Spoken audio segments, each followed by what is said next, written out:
Hello everyone, welcome to this last day of our formation. So today we have two formations. We start with Damien with efficiency use of Matlab on the cluster, and this afternoon we'll have a second sessions on Python by Ariel. Okay, thank you, Olivier. So indeed, this session is about Matlab. So why do we need a session about Matlab on the clusters? Reason is that Matlab and clusters do not fit well together. Actually, Matlab was designed to be interactive. You know that it offers a graphical user interface where you can click and launch commands, edit files, and so on. While the cluster is typically used in a batch usage where you submit a job and then you cannot interact with it at all. Also, Matlab was designed from the ground up to be sequential. In 1995, the founder, Cliff Moreau, the founder of MathWorks, wrote a small article explaining why he thought there would be no need for a parallelized version of Matlab. Of course, things have changed since then, but from the ground up, Matlab was not designed to be used in parallel. So this is in contradiction with the clusters, where the performance of the cluster lies in the large number of compute cores that you can have. So there are two things which are an issue here. And the third one is the fact that Matlab is not a free software. And the cost of the license depends on how many Matlab instances are running. And so if you have a cluster with, let's say, 100 nodes and you want to submit a job that uses all the nodes, you need 100 licenses. And this can be very pricey. So that's the reason why Matlab is most of the time not installed on the cluster. And this session will explain to you how to use Matlab code efficiently on the cluster, even though Matlab is not installed.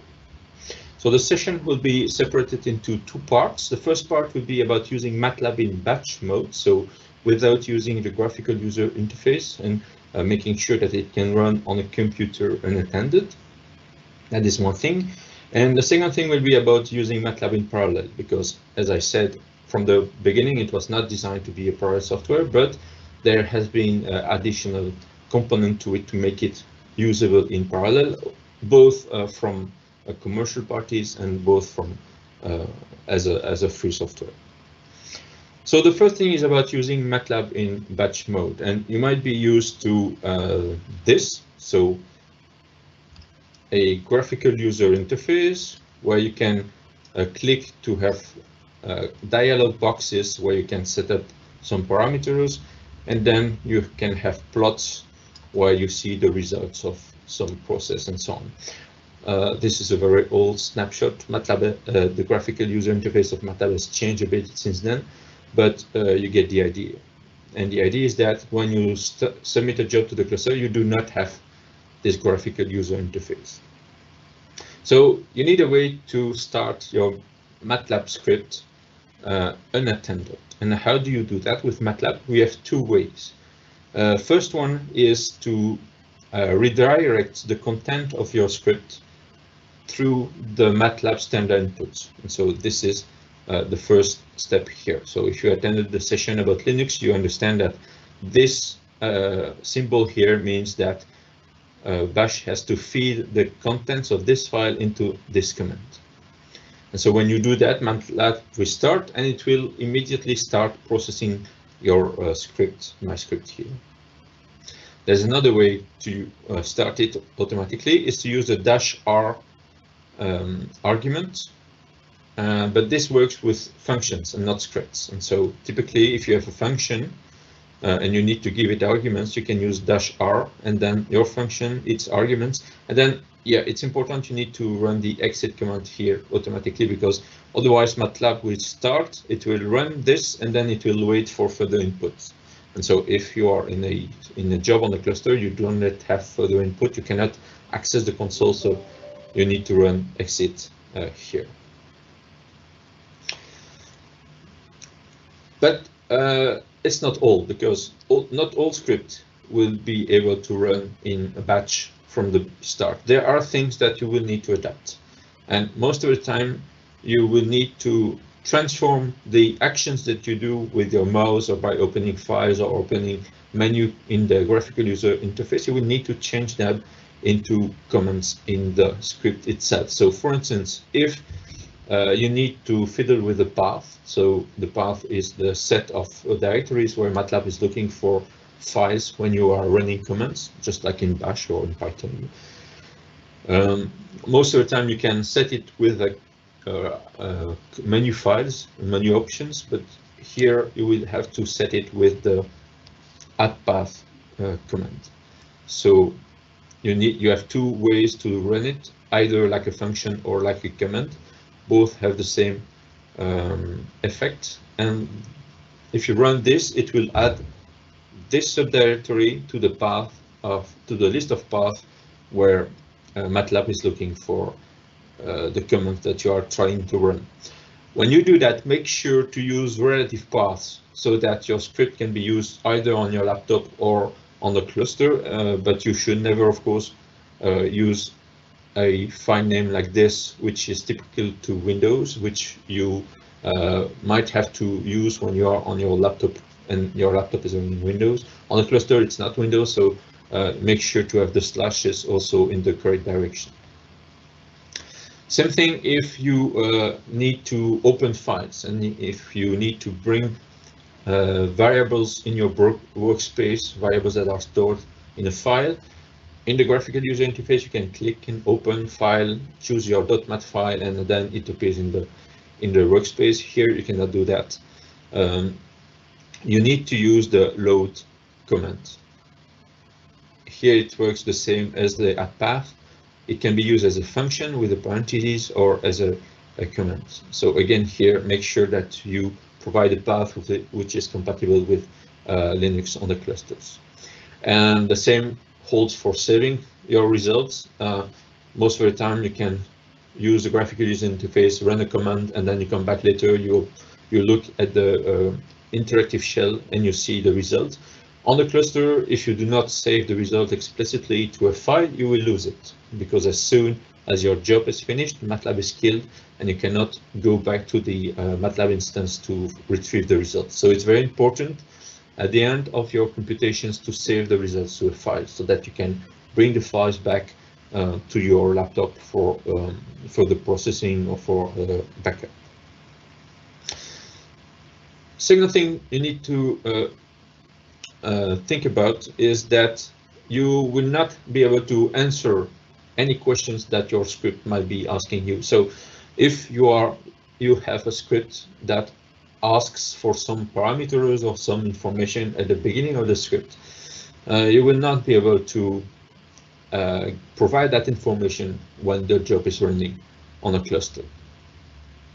So you need to first decide what you want to provide as information to your script, and then save all that information into a file. You can do that on your laptop in an interactive session, and then make sure to load that file at the beginning of your script, so that if you have some input, something with the questions in the script, you replace it with a load something with a file that has the values that you want in it.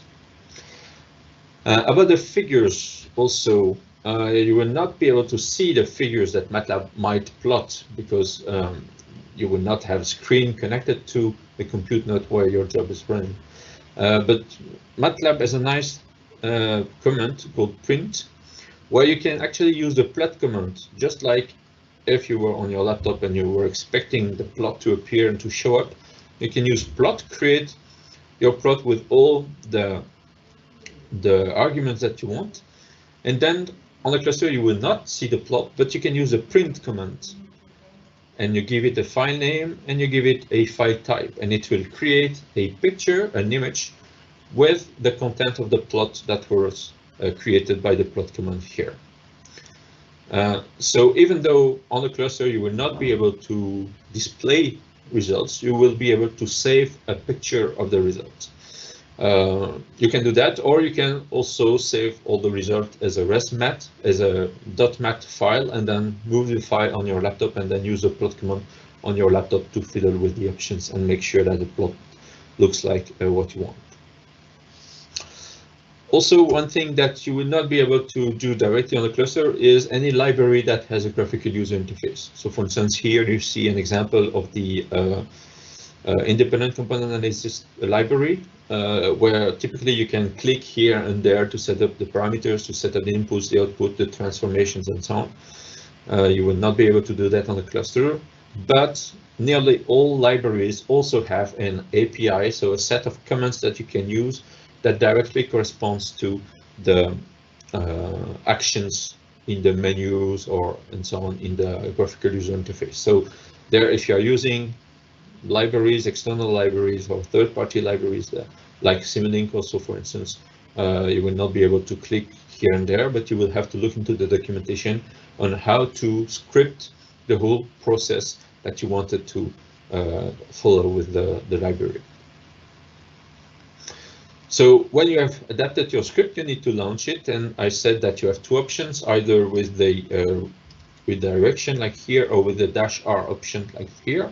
And there are other options that are interesting when you start Matlab in batch mode, and those are no display. So you are instructing Matlab to not even try to display the plot. It will create the plot in memory, and you can print it as I showed you earlier, but it will not try to display it. So it will avoid a number of errors in your output if you do that. You can also explicitly say no desktop, so Matlab will not spend time even trying to start the graphical user interface. It will start faster and it will consume less memory. No JVM is also interesting. It instructs Matlab to not start the Java virtual machine, which is mainly used in the desktop environment. On some recent versions of Matlab, the JVM is also used for some computations parts of the process. So it could be that Matlab does not do what you want it to do if you put that option. So in that case, you just remove it. And no splash, which says to Matlab that you don't need the nice logo that splashes on the screen when you start Matlab. So these are all options to just remove from Matlab anything that is not necessary and make sure that it starts with only the bare minimum. Okay, so now you understand that you have a script on your laptop. It runs nice, but then if you want it to run on a cluster, it will be unattended. So you need to change it to make sure that you load the data you need, you save the results that you need, and you provide all the information that you need, and you start Matlab in batch. Most of the time when you do that, it means that it will run for a long time. And so if that's the case, a nice little utility that you can use is called screen on interactive machines. So here I'm not talking about the clusters. We will see the clusters a bit later on. But if you are using Matlab and you start a process with a long calculations and you are on a remote machine, it's always a nice idea to start a screen session or a TMF session. It's equivalent, where you will be able, if you do that, to actually start the computations, then disconnect while leaving the computations running, and then reconnect and get the results of the computations. So here on the slide, what do you see? I'm connected to a computer called LM9. It's a computer that is not running anymore. But as soon as I start the screen command. And as soon as I hit enter, I am back in my terminal. I do not see a difference, but actually I am here in a screen session, and whatever I do in that session will be saved in memory and will not disappear even if I disconnect.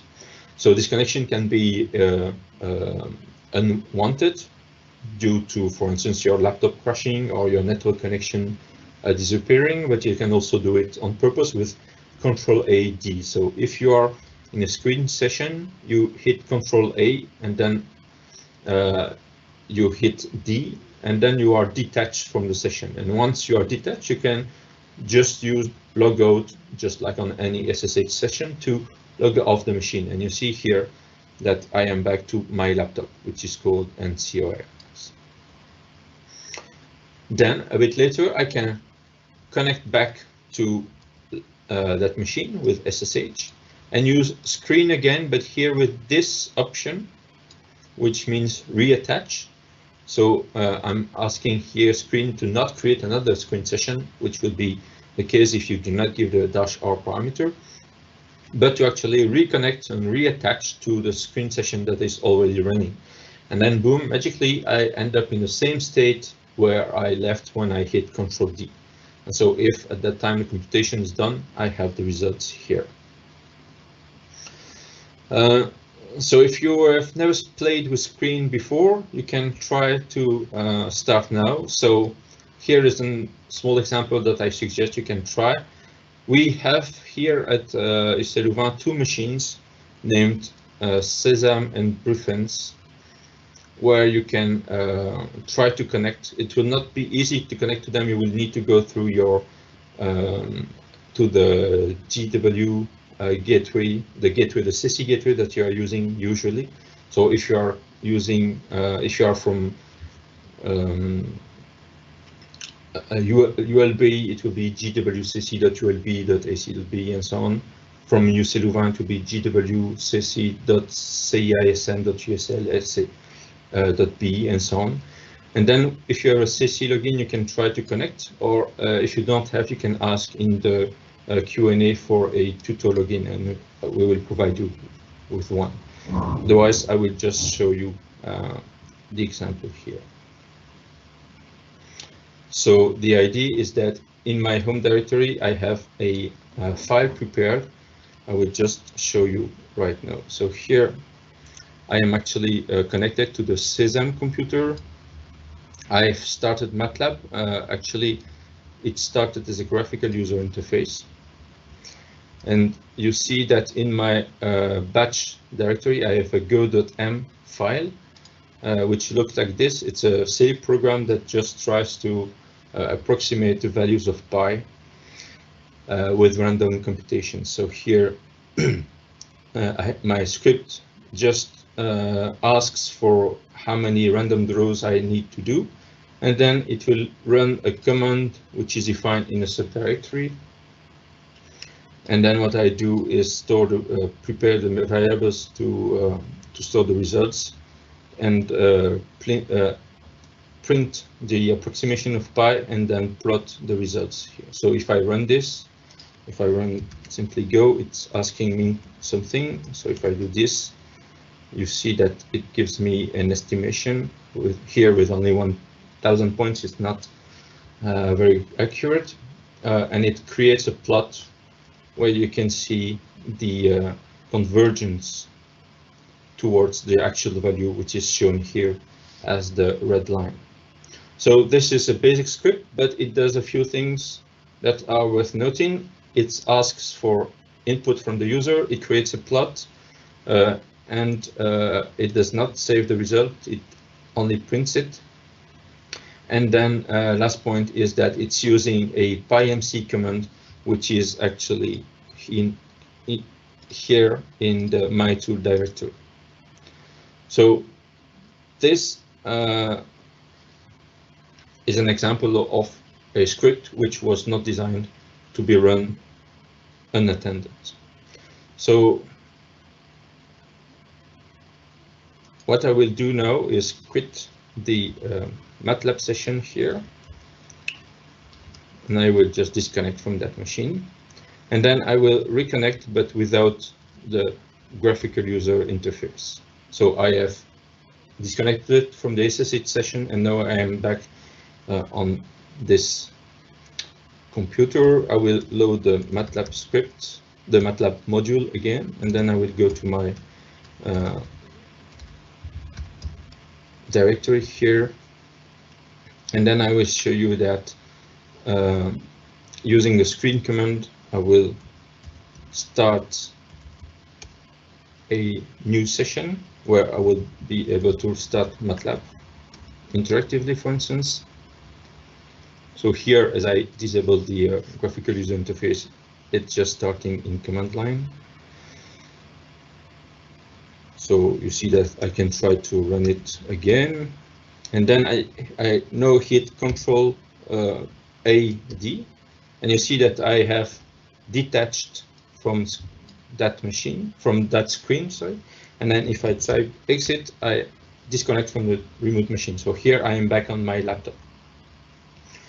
What I will do is just go back there again and then use screen-R, and immediately I am back to my Matlab session, which has been running on the remote computer and did not fail, even though I disconnected from that computer.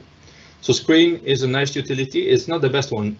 Most probably, if you know about Screen and Tmux, you will realize that Tmux is better intrinsically than Screen, but Screen has the advantage that it's installed on nearly every Linux machines in there. Otherwise, if you want to use Tmux, you will either have to install it by yourself or ask the system administrators to install it. So here, if I type exit in my Matlab prompt, I'm back to my bash prompt. And then if I type exit again, I am terminating the Screen session. And Screen is also a command, which is /ls, that shows you the number of screens that are running. So if I run Screen again and I'm in the Screen session, I can use Ctrl-AD to detach. And if I run Screen-ls again, it shows me that I have one session running and I'm detached from that session. Actually, you can have several Screen sessions running, and with this information, you are able to choose to which session you want to reattach. And you can actually give names to the session so that you know exactly what the sessions are about. So here, if I just reattach and I kill the session and I exit from the computer.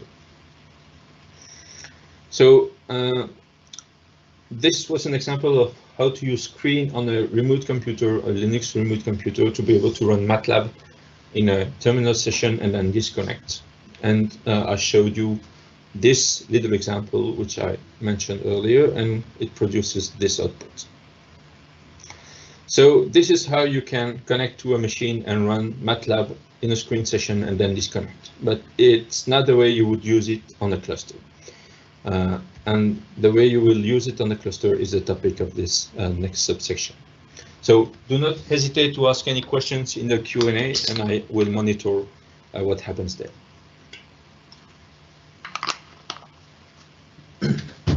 So as I said a bit earlier, one of the main issues with Matlab is that the number of licenses is limited. So here I show you the example on, again, this machine where we have Matlab installed. I use the lmstat command, and this command gives me the number of licenses that are available. And you see that here we have 120 licenses available for all the research part of the university. So we have to share all those 100 licenses with any other departments in the university who use Matlab. So you already realize that if you have a cluster with 100 compute nodes and you want to run Matlab on each compute node, you would consume 100 licenses, and then you are consuming all the licenses nearly of the university. So that is the main reason why it's not installed on the clusters. The thing is that there are options, and I will present here two options. The first one is to compile Matlab to C. So Matlab is a language on its own, but the MathWorks people have designed a Matlab C compiler so that it takes your Matlab code, transforms it into C, and then from C to machine code, which you can deploy on remote machines, other machines which do not have Matlab installed. So it's a very important thing that with the Matlab compiler, you can take your Matlab script, compile it into a standalone executable that you can run on a machine where Matlab is not installed. And it was designed to do that, so license-wise, it's all good. So how does it work? Well, it's quite easy when it works, but it does not work with everything. But when it works, you just need to use the mcc command, so Matlab C compiler, and you give it -m and the name of a function. So it has to be a function. It cannot be simply a script, but it's very easy to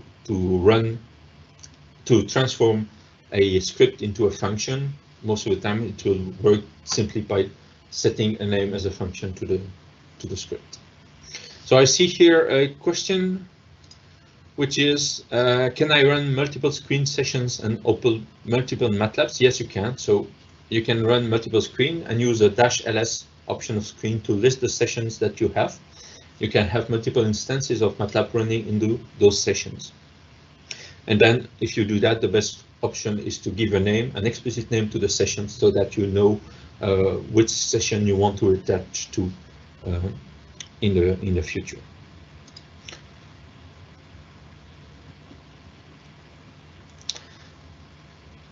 Okay, there's another question. Some people are trying to use mobile term to connect to Sesam and Bruffens, asking if port 22 is the correct one. Yes, it's the correct one, but you will need to go through a SSH gateway if you are from home. So if you are not on the university network here, you will need to try to go through a SSH gateway, so you can use the SSH gateway that you use to connect to the CC clusters, for instance.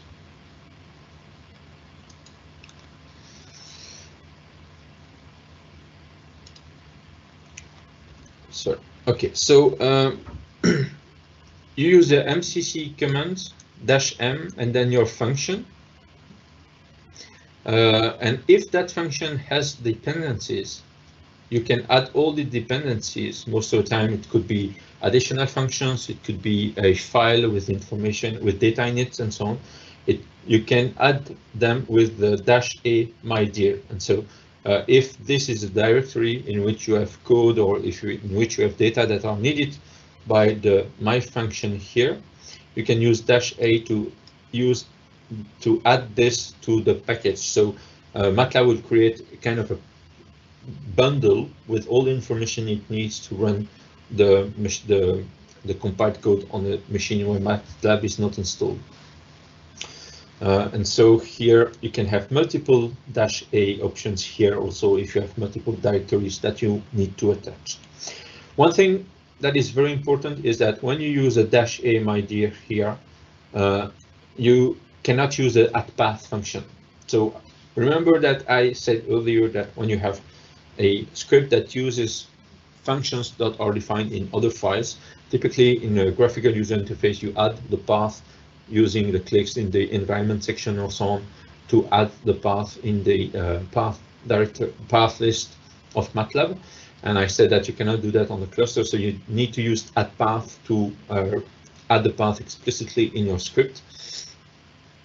But the thing here is that if you compile, the @path function will crash. So if you want a script that you can use both interactively and both as a compiled version, what you can use is the isDeployed function, which is defined in Matlab, and it is true if it's running in a compiled version of the script, and it says false if it's not. So typically, if you put this at the beginning of your script, you protect all the @path functions to make sure that they are not run if they are in the compiled version. And if they are the commands that are in the path of the compiled version, if they are in this directory, they will be found by Matlab automatically. So it's a bit of an annoyance that in the interactive session you use the path to set up the access to the commands that you need to use. And in the Matlab compiler, you use the -a, so you need to protect, in a way, access calls to the @path commands with the isDeployed command. So let me show you a small example here. Again, I'm on my machine here. I'm starting Matlab, and then I'm using here the mcc like this. So maybe I can try to show you. So I'm connecting to Sesam again. I will go to my directory. I will go to the compile directory where I have here the go_f file, which is exactly the same as it has the same. It does the same thing as what I showed earlier, except that this time it has been modified to run in unattended, so in batch, and also it has been transformed as a function. So you see here that it was transformed. I will show you the original. So here is the original script. So you see there's nothing here, so it's a script. It asks for some information and then it plots some results. And here what you see is that first I have a function keyword to transform this into a function so that the MATLAB C compiler can do its job. And then the add path here is necessary because the function PyMC that I'm using here is defined in the mytool path. But again, if I want MCC, the MATLAB C compiler, to be able to do its job, I need to protect it with the if is deployed construct. And then you see that I'm loading information from some params files. So rather than having the input command here, what I did is that I opened a MATLAB session. I typed in n equals 10,000, for instance, I don't remember, and then I saved that to a file so that what I can do here is load this params.mat file rather than asking questions to the user. And then the thing here is equivalent to before. I'm calling the function and then I'm reporting the precision. And then important here is that after the plot here, I use the print command, as you saw earlier, to save the result to a file. And then I save all the workspace to a file so that I'm able to inspect what happened in the process. So with that done, I have now a version of my script that is suitable for unintended access, for unintended running, and also for compiling. So I will start MATLAB. I will first load the MATLAB module. So ML stands for module load. You have learned all about that in the module section. And then I will start MATLAB. And you see here that in my directory, I have this file, the params file, which is a file that I'm loading to specify the number of random rows. And then here, I'll type MCC and then -a my tools, because it's a directory where my PyMC function is defined, and I need to package it along with the function. And so -m the go, which I renamed _f to explicit the fact that it's a function. And so now MATLAB behind the scenes is transforming all the MATLAB code into C, and then the C code into an executable.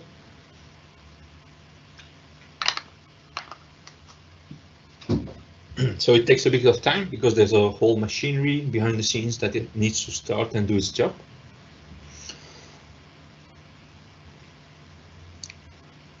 Okay, it's now done. So I can now exit from MATLAB. And if I have a look into my directory again, I see that there are more files that have been created. So this is the original file, and you see here a go.f file. And if I ask what type of file is this, it's a executable. So it's a file which you can run, and it's now independent from MATLAB. You see that you have some log file that has been created with the contents of the compiling process. If MATLAB has excluded some files from the process because it was not able to handle them, you will have information about that here. You see a README that was created. That README is there to explain to you how to deploy that compiled version to another machine. This is another information produced by the process, and this is a helper script. So you see it's a bash script, and this is a script that will start this program explicitly, setting the correct environment. The thing is that the MATLAB compiler packages anything which is related to your script. And so you can move that package to another computer, but that other computer also needs to have the MATLAB compiler runtime environment installed. So it's not the complete MATLAB package, it's the compiler runtime environment. And I will talk a bit about that later. So here I'm out of my MATLAB session. I'm in the bash session, and because MATLAB is installed on that server, I can just run the compiled version. And then it does its stuff.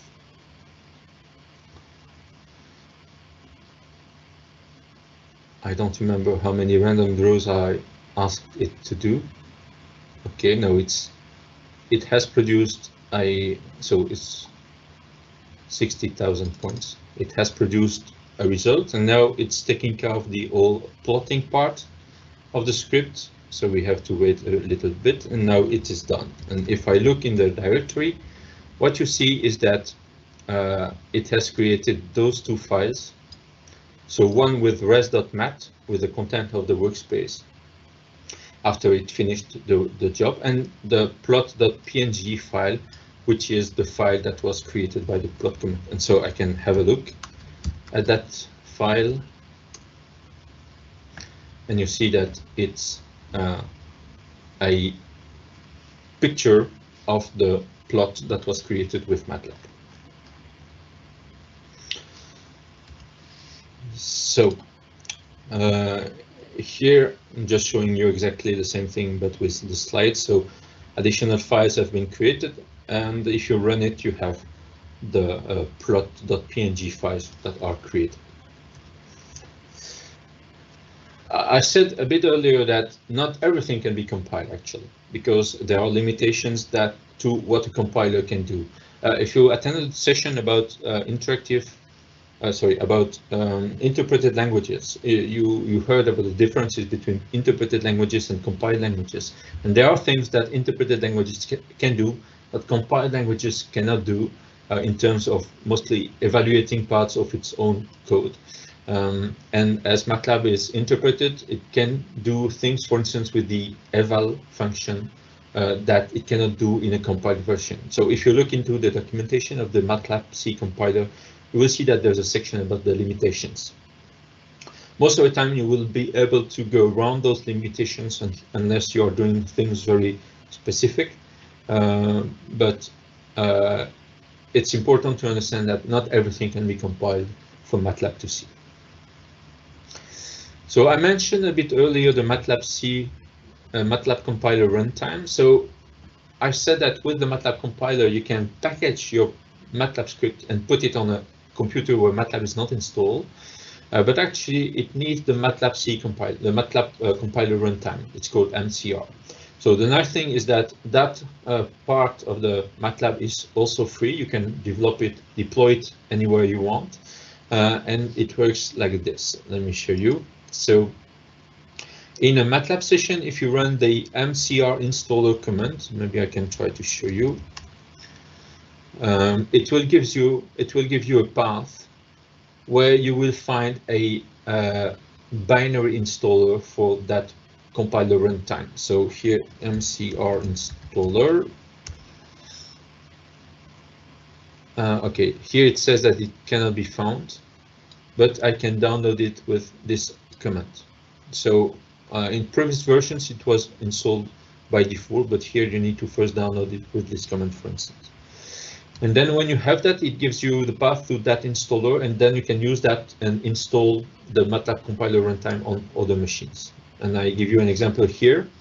So this is a machine where that doesn't even have a name, so it's just an IP address here, but where I copied the file that was referenced when I run the MCR installer command.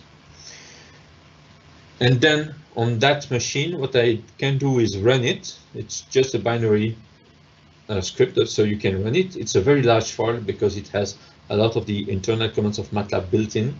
So you can run it. It will ask for license stuff, but the license says that you can install it wherever you want. And then it will ask, that is important, a location where to store the compiler runtime. And by default, it will try to install it in a location which is global to the machine. But if you are not root or administrator on the machine, you do not have the privileges to do that. So here, for the example, I install it in my home directory, in a subdirectory called MCR.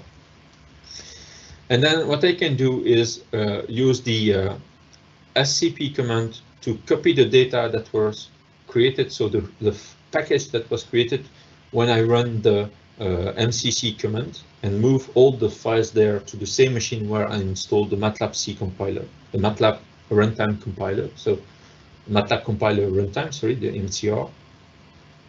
And then there I need to use this run helper. So I mentioned it earlier, I did not use it because I was on the machine where MATLAB is installed.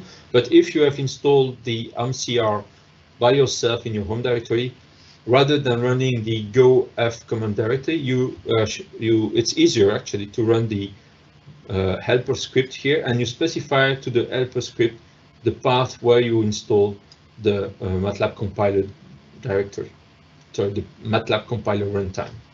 And then it gives you actually, and this is the output of the script, and you see that what it does, it actually sets up the LD library path, which you are familiar with if you follow the session about modules, so that it can find the libraries that it needs, and then it starts the program, and you see here the results. So a question here, can we compile a MATLAB script directly on the cluster, or directly in our computer, or do we need to install first the compiler? So to compile a MATLAB script, you need the MATLAB C compiler, and the MATLAB C compiler is part of MATLAB, so you need to do that on the machine where MATLAB is installed. So if MATLAB is installed on a cluster, well, you can do it, but it's not the case of most of the CC clusters. So if you have MATLAB on your laptop, you can do it on your laptop, compile on your laptop, and then push it to the cluster. The thing is that if you have a laptop, it has to be a Linux laptop. Otherwise, you will compile a C version for a Windows machine, and the clusters do not have Windows installed. They have a Linux operating system. So the typical workflow could be that if you have a Linux laptop or workstation, you can compile on the Linux workstation on your laptop and then push the compiled version on the clusters. One thing you will need to be aware of is that you need to use the same MCR version as the MATLAB that was used. So for instance, here on the Sesame machine, we have 2019 version A of MATLAB, so I need to use the MCR version 2019A on the clusters.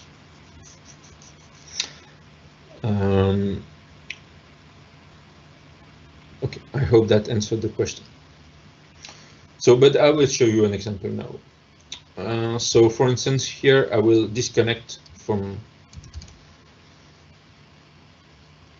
the MATLAB here, and I will connect to the Lemaitre 3 cluster, where I copied the directory that I just showed you. So you see here the same files as I showed you here. So basically they are the same files. So I copied them here, and it's a cluster. If you look for MATLAB, you will see that it's not installed. The module spider gives you a hit, but that is an R extension for, it's a package for R, which is called MATLAB. But there's no MATLAB version installed on the cluster, but there are quite a large number of MCR installed on the cluster. So you see here, we have the MATLAB compiler runtime installed for nearly all versions since 2013. So the thing is that you need to pick the correct one with respect to the MATLAB version that was used to compile the files. So here I said it was 2019A. So it's the last one. So here I will just need to load that module.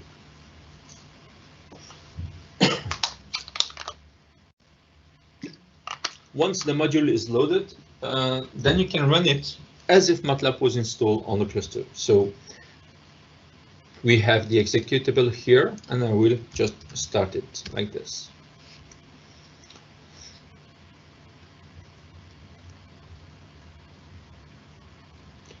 It always takes a bit of time to start up, and you see that it creates log files here and there are also log files to make sure that if there are multiple instances that start at the same time, they do not pollute each other's environment.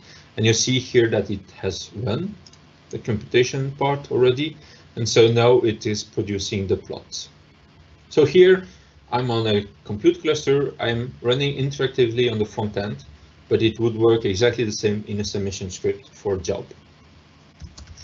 So what do we have here? Just like when I run it on the machine where Matlab was installed, I have two more files that appeared, one with the results and one with the plot. And here again, if I look at the contents of the plot.png, I have a graph of the convergence of the value towards the real value of P. So you see here that I had a workflow that worked like this. I'm on computer, a Linux computer where Matlab is installed. I transform my script to make sure that they can run in a batch way, so no input questions asked, file read and saved, path set, and so on.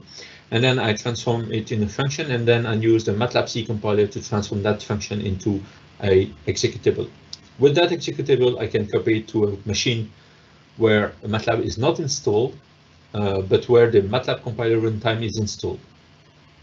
And on the cluster, Matlab compiling runtime is installed everywhere, so you don't have to do it by yourself. But if you are running that on a machine that you have access to and Matlab compiler runtime is not installed, you can simply install it by downloading the installer from the Matlab website or by using the mcr installer command, which will give you information on how to download it from the command from the Matlab shell directly.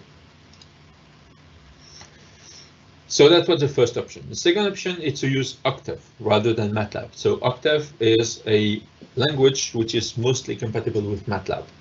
And the nice thing is that it's GPL, so it's free as in beer and free as in speech. So it does not cost anything, and you can have a look at the code and do any modifications that you want. So one option that you can do is run and develop with Matlab on your laptop with your license and take advantage of all the graphical user interface and all the debugging options and the integrated development environment, and then package everything that you need into a set of files and move those files to the cluster without compiling this time, and then running Octave on the cluster to start your program. So just like in Matlab, you run in batch using the redirection in bash, you can do the same with Octave. So basically it can, if it works, and most of the time it does, but there are, just like with the Matlab compiler, there are things that the Matlab can do and Octave cannot do. But if it works, you can simply replace here Matlab by Octave. You remember that I said that Matlab has a -r option, and the equivalent in Octave is --eval. So there are things that are different between Octave and Matlab, and they are documented on this page here. So if you see that it does not work or there are some quirks, you can have a look here for the full list of compatibility and incompatibilities between Matlab and Octave. But one thing that I can already say about that is that, plots, for instance, are much better handled in Matlab than Octave. So it could be beneficial to only use a save option on the cluster to save everything that you need in a plot in a .mat file, and then move that file back to your laptop where you have Matlab and create the plots from there, from your laptop with the data from the cluster. Also, there are a large amount of toolboxes which are available in Matlab and not available in Octave. So for instance, if you are using Simulink, you will not be able to use Octave. Also, anything that is related to Java in the Matlab is not directly available on Octave. And also anything related to parallel computing and speed, there are differences between Matlab and Octave. But then I can show you, connecting again to Lemaitre 3. I will go to compiler here. I have my gof.m command, and I just look for a Octave. I see that I have 2 versions of Octave installed in a release which is not the current one. So if I run module lists, I now have this release loaded, but I need this release. So I will just load releases /2000 or choose this one, and then I can run the load command Octave. Okay. And so if you don't know Octave, if you just start Octave, you will have a prompt. It's a bit different from Matlab, but here you can do any Matlab code that you want. It works exactly the same as Matlab. So here, if I exit, I can run then Octave, and then use a redirection again, or use eval, because here it's a function, so I will run with eval. So you see here 2 things. First is that Matlab the compiled version of Matlab was a bit slower to start because it first had to unpack a whole environment before it's able to start. But here with Octave, it just starts right away. And you see here, it's a little feature of Octave that creates the plot on the command line if it's not able to create a window. So in that aspect, it's a bit different from Matlab, but in the end, it's all working the same as far as computations are concerned. So if I look at what was created, you see that again, those 2 files were created just now. So this is the current time. Okay, I can remove it to make sure that they are not the one that were created by my previous experiment. And you see here, they are back here. And again, I can look at what's in the plot, and you see that the plot again is the convergence. You see here, the plot is a bit different because it was created by Octave and not by Matlab. And you see also that it starts from a different point because the pseudo-random engine is a bit different also.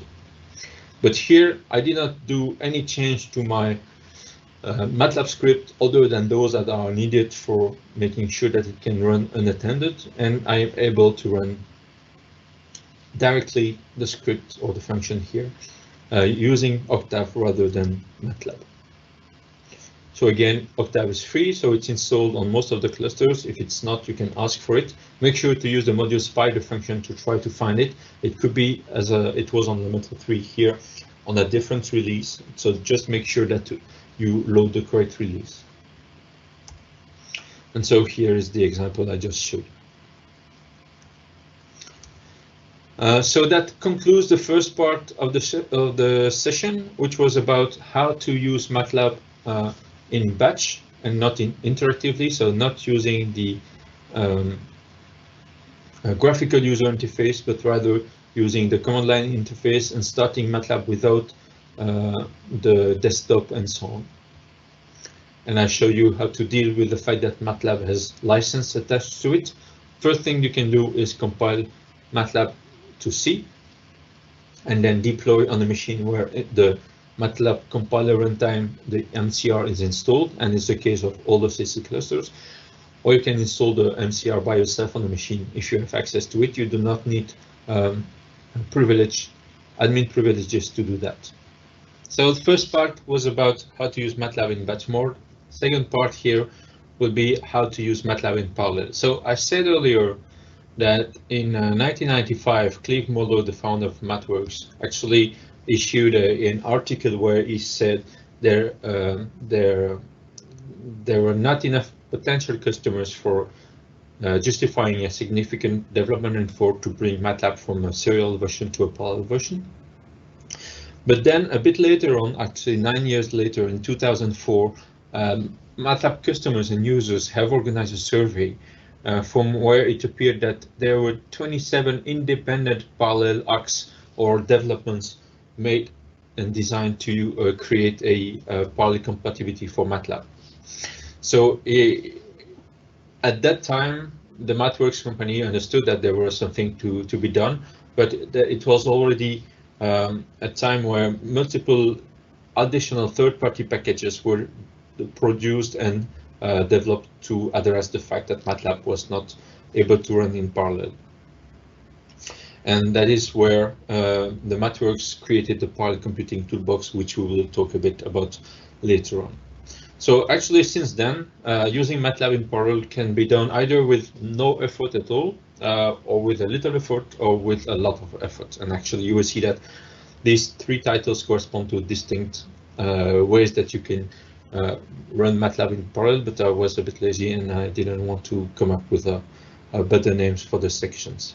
So the first one with no effort is just using the fact that MATLAB has some built-in functions that are already multi-threaded.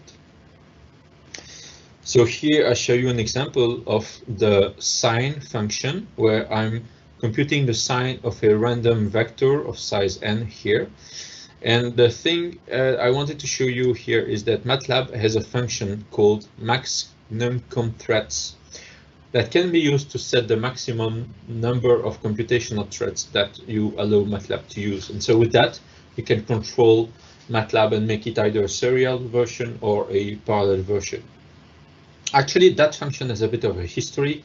So it was there at the beginning, very early on, but it was not documented.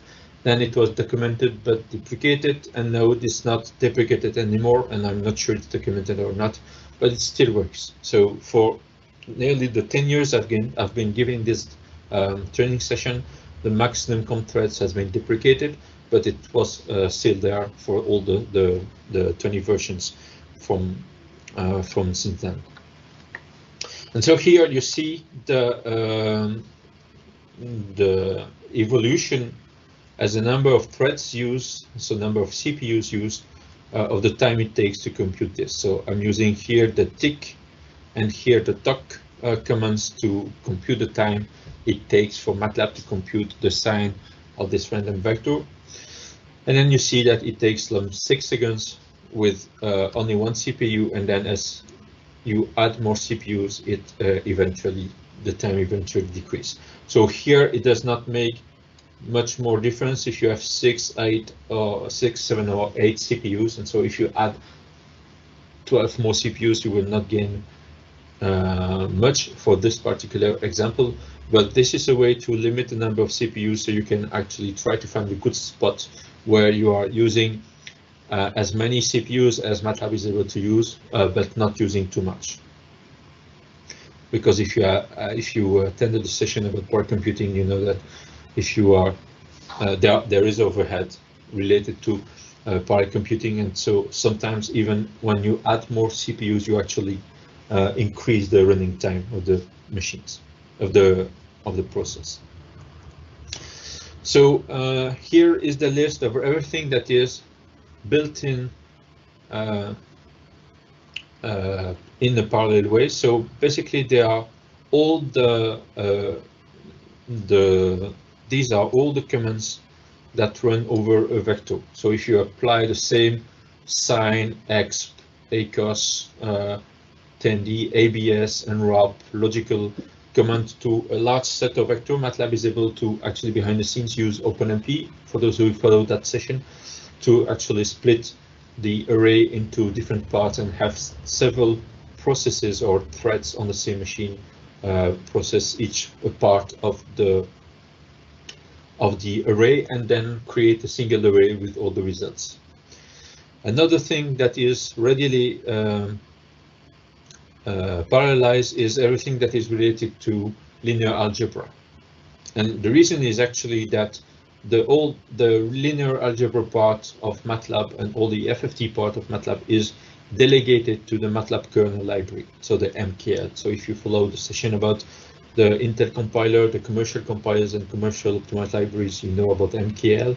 And so what you see here is that actually if you run this command version -blast in a MATLAB shell, it will tell you the mat kernel library it's using behind the scenes to perform all the computations that are related to metrics and matrix operations and so on.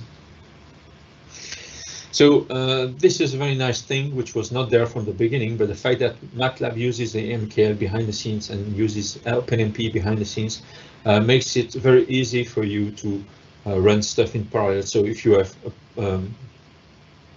a script and you have compiled it, it also benefits from all this, because the mat kernel libraries is part of the MATLAB compiler runtime that I talked about earlier, the part that you need to have installed on the machine to run the MATLAB script compiled without MATLAB being installed.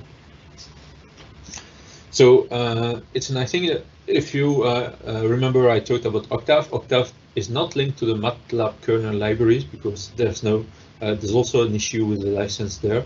So most of the time, Octave will be linked to OpenBLAS, which has very similar performances. And some cluster, if you see that Octave is in the Intel toolchain, it means that Octave was linked to the mat kernel library. If you see that Octave is in the FOSS toolchain, it means that Octave was compiled with the OpenBLAS library.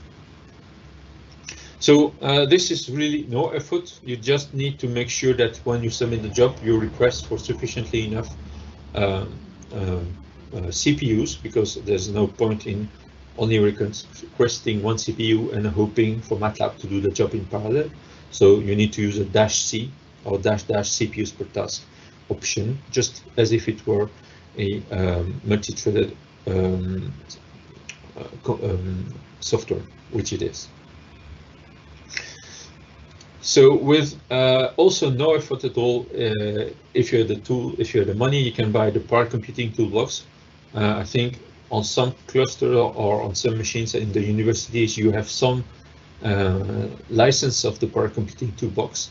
The nice thing about the power computing toolbox is that first it offers parallel computing constructs, which you can use in your MATLAB scripts, but also it accelerates and makes parallel a large number of other toolboxes.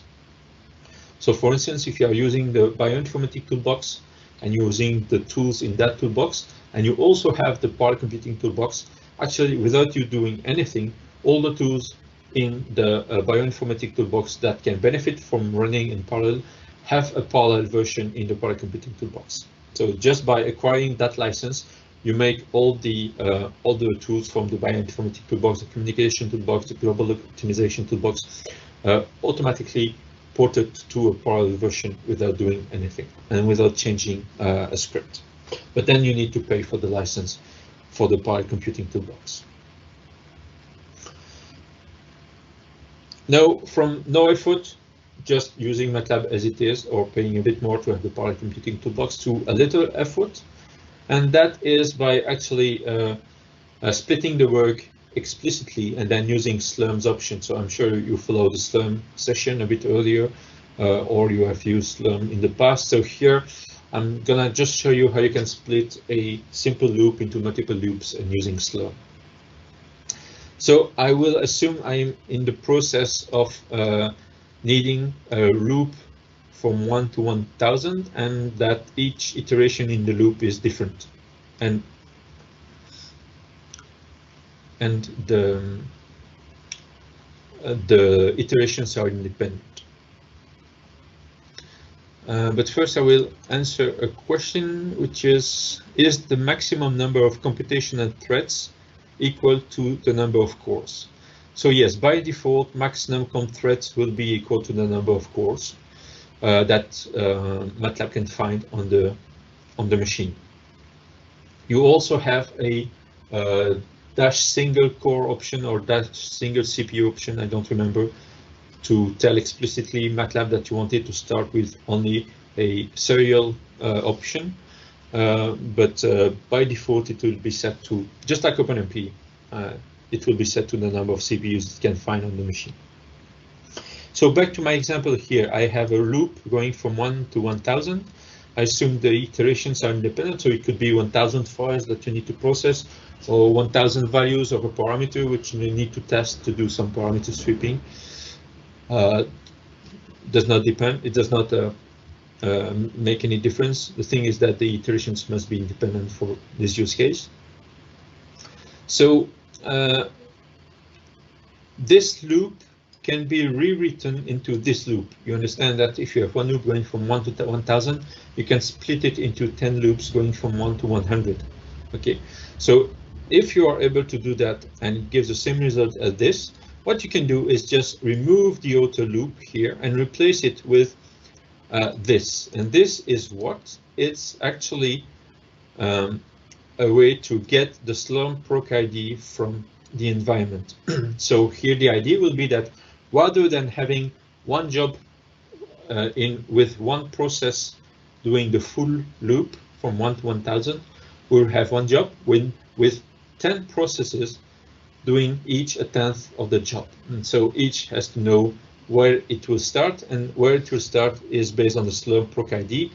It is exactly the same ID as the rank or the num thread in MPI and OpenMP respectively, if you attended those sessions. So this is the general ID. I will show you directly with the example that we've been using since now. So here I'm going to use the function that can be compiled. You see, I explained earlier why this is needed. I'm loading the parameters. This does not change, but here you see the new line. I am getting this variable from the environment, and I'm transforming it into a integer here, so I can use the integer to compute some bounds into some slicings or whatever.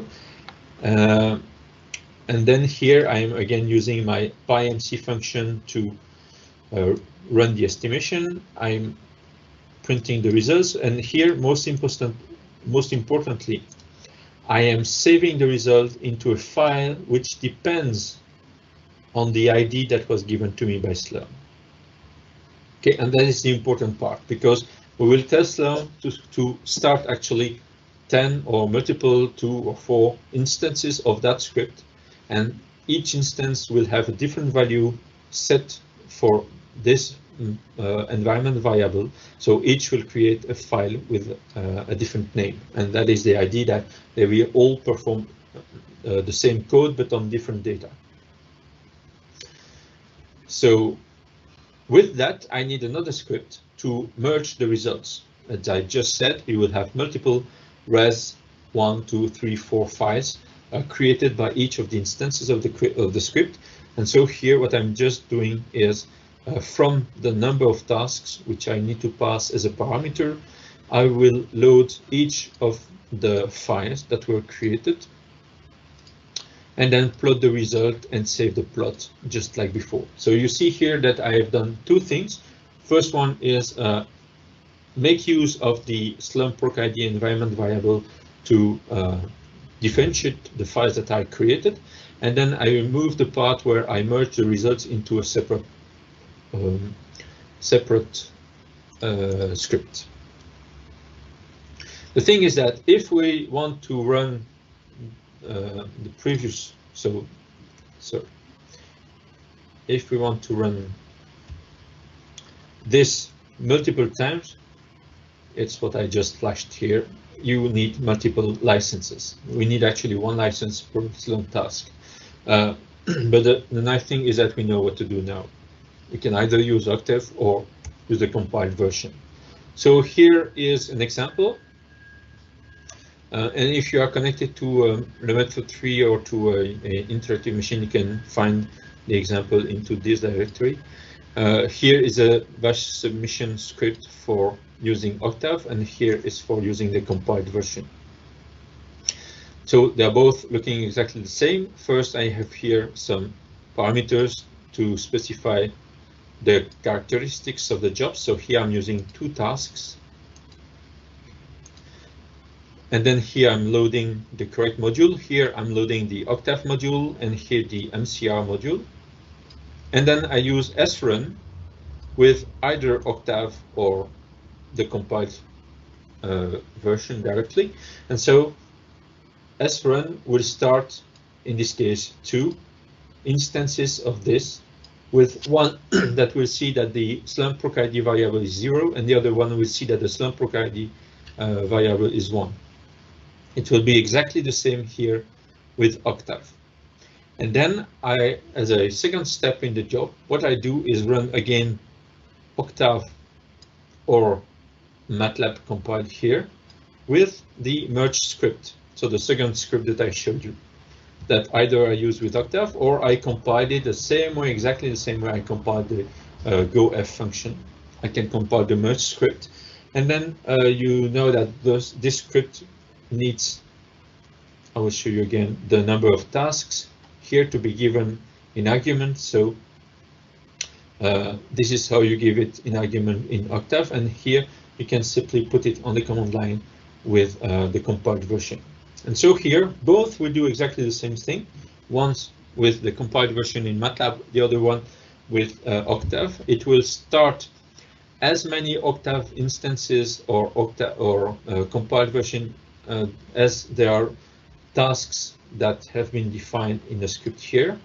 And each of them will create a result, a temporary intermediate result file. And then it will, when they are all finished, they will, the job will start the merge script. So by using srun, actually you will have the instances running anywhere on the cluster. If you do not specify anything constrained, you can end up with CPUs being allocated on multiple machines. The thing is that since all the computation does is create a file on the file system, and you have at least 2 file systems or 3 file systems that can be seen from all the compute nodes. If you work from one of those file systems, so you remember the session that Ariel gave about the file system, you have the home directory, global scratch, or the CC home. If you work in there, it will work very, very nicely. So here is an example of running such a job.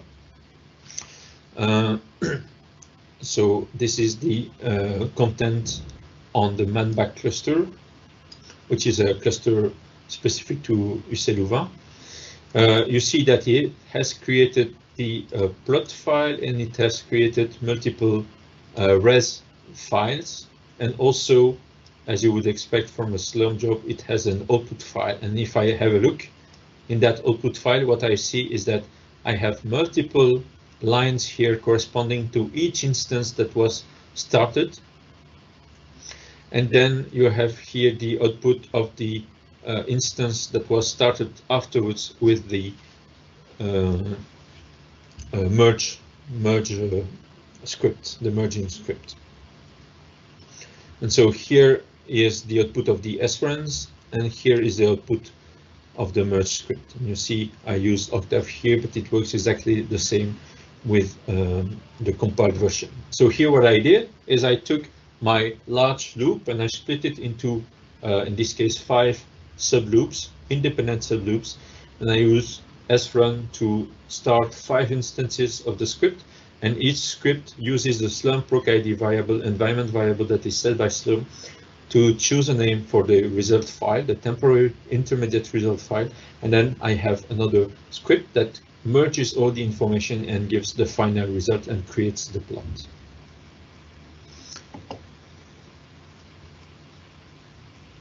Okay, so this is a way to create a parallel job with Matlab without actually using any of the parallel options in Matlab, but just by splitting the work by hand and using the Slurm options and Slurm tools to create a single job with multiple processes running in parallel. But if you have the parallel computing toolbox, there are things that you can do from within Matlab itself and without the need to manually and explicitly splitting the work. As for instance, the parallel computing toolbox offers a par4 loop. So whenever in your Matlab script you have a for loop and you have the parallel computing toolbox, then you can replace the for loop with a par4 loop. The syntax is exactly the same, so you can just add a PAR in front of the for keyword. And what will happen is that it will split the loop just like OpenMP does when you put the Pragma OMP parallel for. So if you have, there are some limitations on the type of range that you can work with, but most of the time, if you have a simple range with integers also, and the range is bounded, then the parallel computing toolbox will allow you to simply use the par4 command rather than the for command, and behind the scenes it will create multiple threads or multiple processes to actually run the for loop in parallel. The nice thing about that is that it can be compiled, and that is important because if we cannot put it on the cluster, then there's no need for it's no used. There's another construct that the parallel computing toolbox offers. It's called parf_eval. So it's a parallel function evaluation. The arguments are p, the number of processes or cores that you want to use, handle to a function, the number of arguments, and then the arguments. So here are some examples. Actually, the P here is the pool, the Matlab pool. So when you want to use a parallel computing toolbox, you need to create a pool and tell Matlab, okay, I want to use that many instances or that many CPUs. And you do that with the GCP command. So here I'm creating a pool or getting access to the current pool if it was created already. And then with parf_eval, I reference the pool, I give it the handle with the arrow-based sign here, the handle to a function. I say that it has one argument, and this is the argument.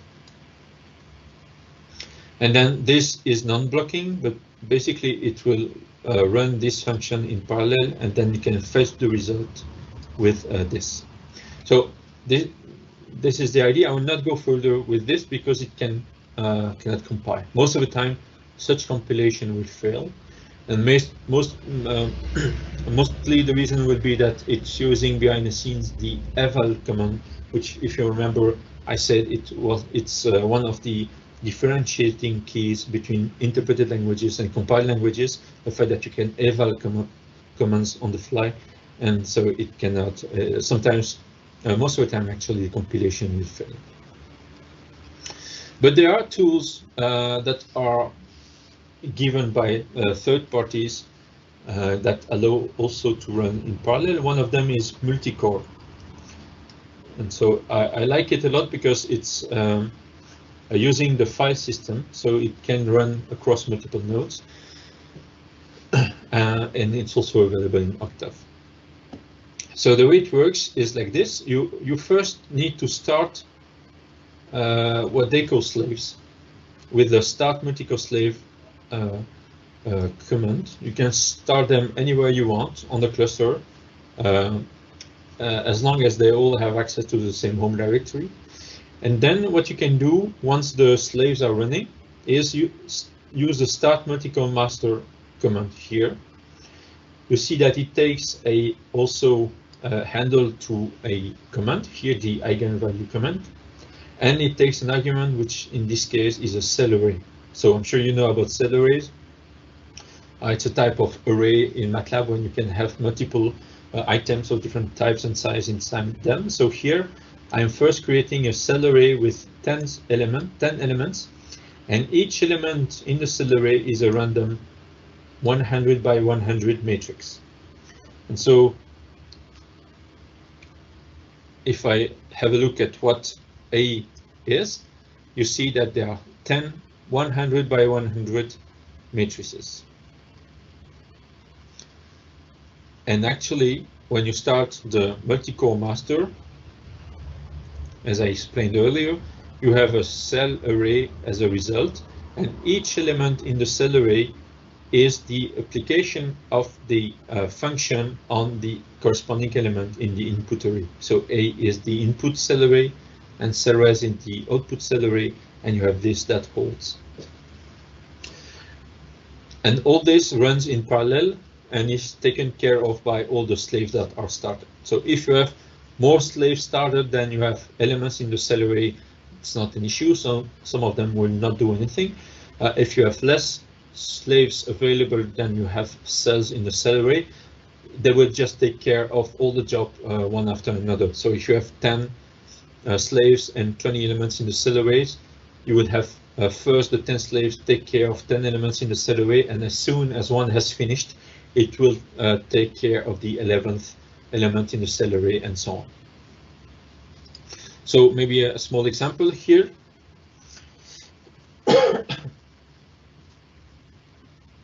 So again, the same function here, except that I need two things: the number of slaves I want to use and the path.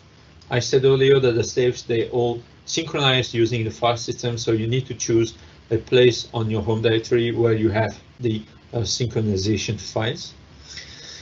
So this is just to transform the number of slaves that is a string into a number, because it's an argument that is given through the command line. So Matlab gets it as a string. I first need to change it to a number. You see here the is deployed that I talked about earlier, loading the parameters from the file just like before. And then here I'm using tick and tock just to have some measurement of the time. And then I create the input array. So I first create a parameter cell with as many elements as there are number of slaves, and each element contains only one number, and that number is actually the argument that my PyMC function needs, is the number of random draws. Okay, also I need to set up some additional parameters here for that toolbox. First one is to not use the weight bar, because by default multi-core will display a weight bar, something that goes from 0 to 100%, and it moves supposedly in real time as the work progresses. But on a cluster, we don't want them because we will not see it anyway. And so when it starts, it will write errors. And the other is that we set here explicitly the path where we want the job to store the files for synchronization. By default, if you do not specify it, it will put them in a home directory at some place. So if you have multiple jobs that do use the multi-core libraries, they will interact with each other. It will be a mess. So make sure to specify a different path for all the jobs that you start. And then I'm starting the multi-core master here. I'm giving it the handle to the PyMC command, which I'm using to estimate pi. I give the parameter cell that I created here, number of draws I want to run, and I have as many copies of that number as I have number of slaves I want to use. And then the settings, which was defined just here. Once that is done, I need to retrieve all the results in the results cell array and average them to get a global estimation of the value.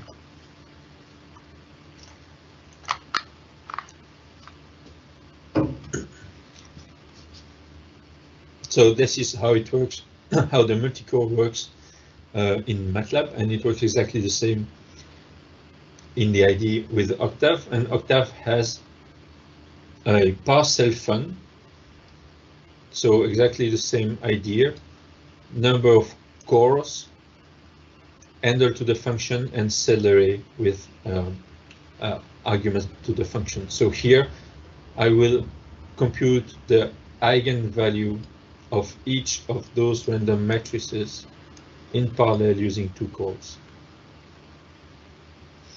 So here is an example again, same pi estimation. So here I'm using 4. So I'm creating a cell array with 4 elements. So this is exactly equivalent to the for loop I created earlier, but here I did it a bit more manually. And then the handle to the PyMC and the cell array. And then again, I can compute the mean. So this part should not be there. I can compute the mean to have the approximation.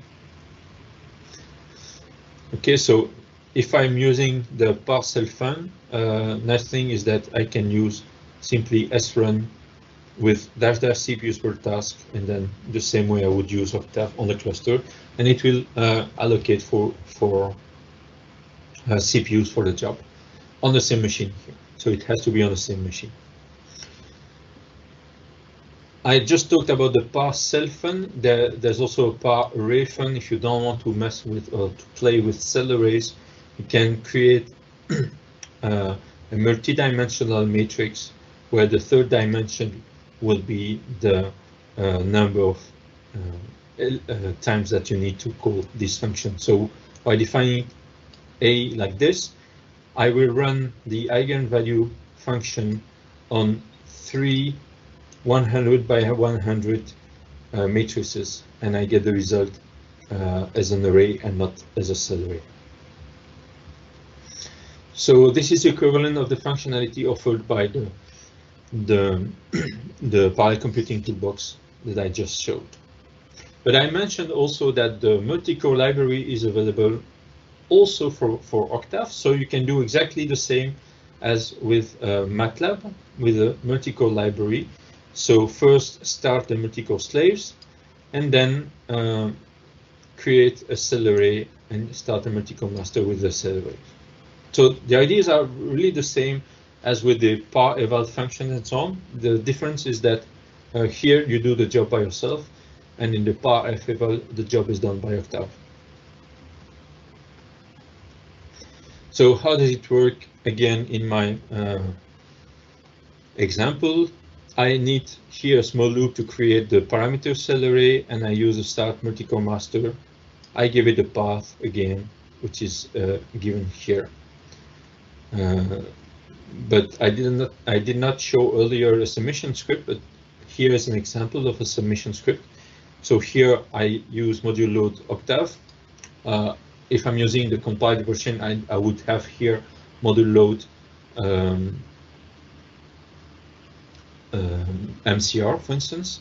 And you see, actually, I just noticed there's a mistake here. The one here should be 5, because there's no point in trying to run parallel code with only one CPU.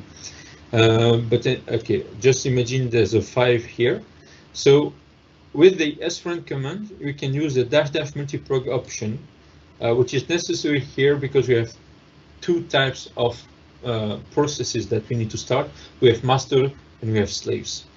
And so how it works is that with this option, you give it the name of a file that must look like this. And you say in this file, okay, I want rank or CPU 0 to run the Go Octave multi-core that we just saw with the options. So here 5 CPUs and the path, which is this one. And I want CPU 1 to 4 to actually run Octave with the start multi-core slave.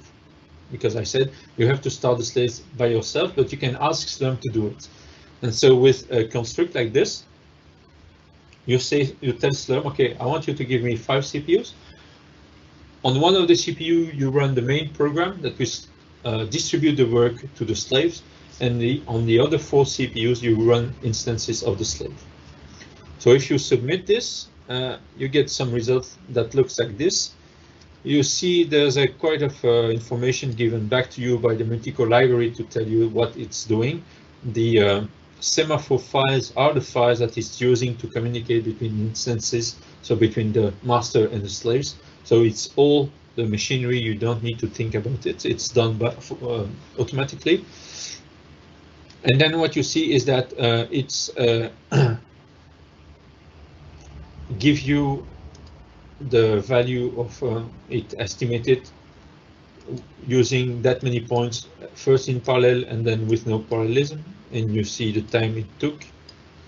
Here the examples are too small to actually see a relevant difference, because using the file system to communicate between the processes is a very slow operation. So you need to do that only if the amount of data, the amount of work that the process has to do is large enough.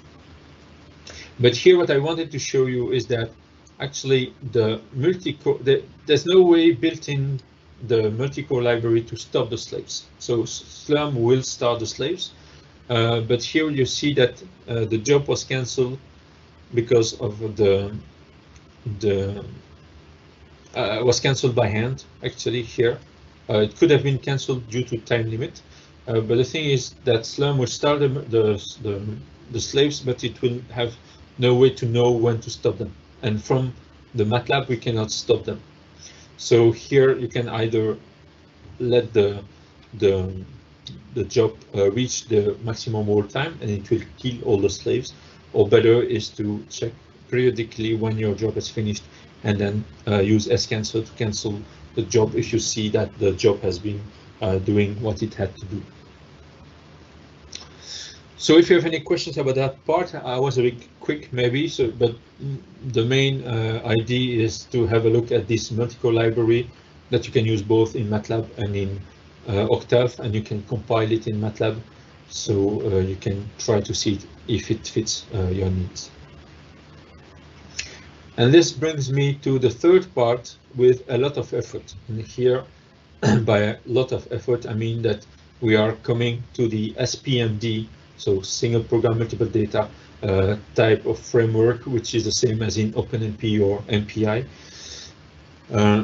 where you have to handle the work sharing or the communications explicitly by yourself. Now, Matlab is not specifically good at it, but it's possible to use, for instance, OpenMP-like constructs or MPI libraries inside Matlab. So if you have the paracomputing toolbox, you have an SPMD syntax that looks like this, and it really is the same or the equivalent to the OMP parallel section in OMP. So you just specify statements and it will organize work to spread the data over the statements. I will not go into more details, just know that it exists and sometimes you can find it useful, but it's a bit more difficult to master than OpenMP. Also, there are third-party libraries in Matlab to run MPI.